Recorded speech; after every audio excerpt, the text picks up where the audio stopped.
Donc ouais, vraie question. Vraie question.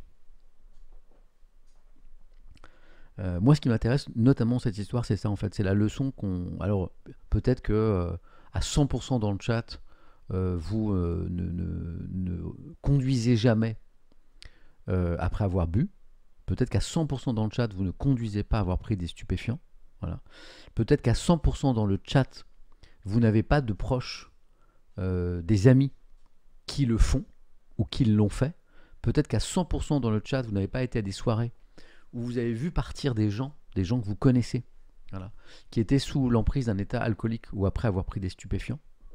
Peut-être qu'à 100%, vous n'avez pas été confronté jamais à ce genre d'histoire.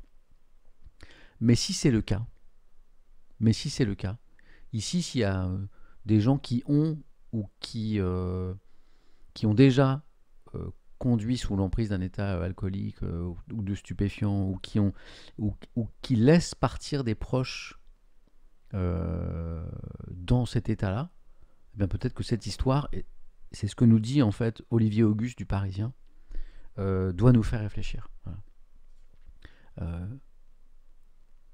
Il y a très longtemps, j'étais jeune journaliste, je travaillais dans une rédaction, une toute petite rédaction, euh, dans, dans la radio où je travaillais, c'est très longtemps.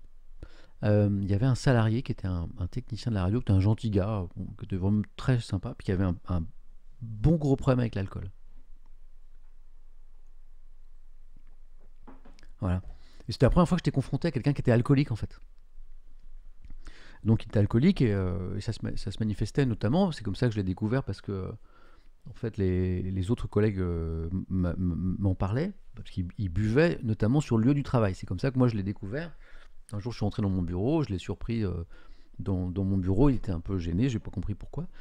Gentil gars, donc a priori aucune méfiance de ma part. Et puis un peu plus tard, en bougeant mes papiers, je trouve une bouteille, une petite flasque de rhum, je crois, entre deux dossiers. Quoi. Bon, il était venu dans mon bureau pour boire en cachette dans la journée.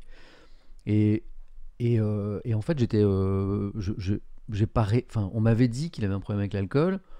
Là, je le constatais, mais j'ai pas, j'ai pas réfléchi. Je me dire bon bah c'est bah merde, c'est dommage pour lui puis pour nous aussi, parce que je pense qu'il devait pas être à 100% au niveau du taf. Et puis voilà, fin de l'histoire quoi.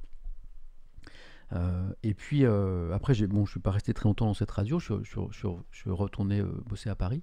Et puis j'ai appris quelques mois après mon départ de cette radio que il avait eu un accident de la route, qu'il avait pris le volant ivre et qu'il avait heurté frontalement une voiture dans laquelle se trouvait une famille et il avait tué tout le monde.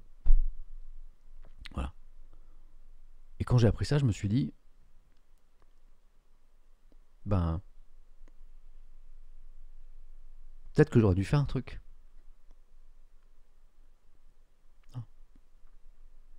Peut-être que j'aurais dû dénoncer en fait ce que j'avais vu. Sur le coup, tu vois un mec qui picole au boulot.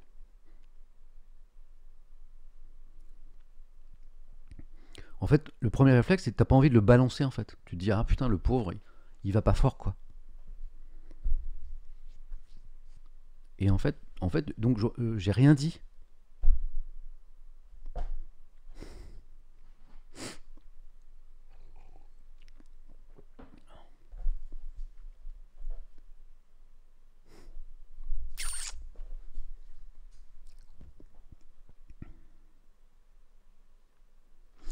Et après, je me suis dit, ben en fait, si, j'aurais dû. J'aurais dû lui en parler, j'aurais peut-être dû. Ce que je voulais pas faire sur le coup, le dénoncer à la boîte, parce que peut-être que du coup, ça aurait provoqué quelque chose, je sais pas. Alors, sans doute un truc super grave d'ailleurs, genre un licenciement, d'accord. Mais alors peut-être une prise en charge médicale, voilà. Enfin, moi, j'ai vu le.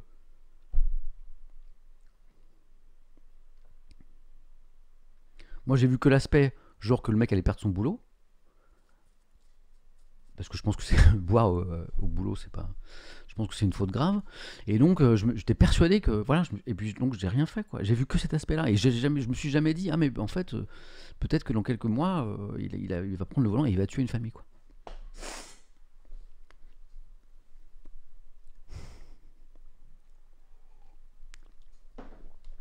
Donc, en fait, je crois que cette histoire, elle doit nous faire réfléchir. En fait, si on est confronté à ce genre de situation, voilà, notamment quand on voit partir des gens sous l'emprise d'alcool ou de stupéfiants, en fait, c'est de notre responsabilité d'empêcher ça. Alors, c'est juste ça, en fait. Un petit message tout modeste à mon niveau, quoi. En fait, c'est de notre responsabilité. Et puis, attention, hein, moi, je suis pas un saint. Hein. Moi, j'ai fait beaucoup la fête. Quand j'étais jeune, énormément. J'ai adoré faire la fête. Et je l'ai faite excessivement, la fête. Voilà. Quand j'étais voilà, en gros entre 15 et 23, 24 ans. J'ai fait beaucoup, beaucoup, beaucoup la fête. Et j'ai fait plein de bêtises. Voilà.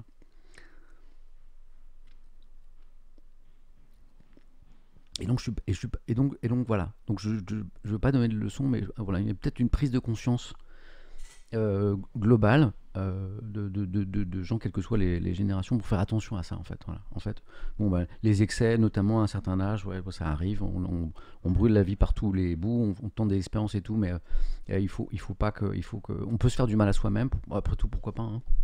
On est grand, mais il faut pas, voilà, il faut pas se mettre en condition d'en faire aux autres. Donc, si vous vous mettez dans les états pareils, on roule pas. Voilà. Et si vous voyez des potes, des proches,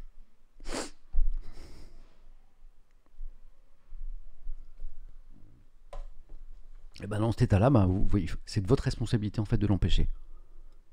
Voilà. Pardon pour cette petite émotion, mais en fait, on est sur un truc qui est grave, quoi. Voilà ce que m'inspire cette histoire de Pierre Palmade. Ouais. Donc on va suivre un petit peu, bien sûr, pas tellement sous l'aspect fait divers, même si je pense que c'est bien d'avoir une pensée pour les gens qui ont été grièvement blessés, là, notamment cette jeune femme, mais peut-être sur les enseignements qu'on peut tous retirer de cette histoire. Voilà. Désolé de vous avoir imposé ça un dimanche matin, c'est pas très cool, mais je pense que c'est important. Allez, on change un petit peu, ça va me changer un peu les idées.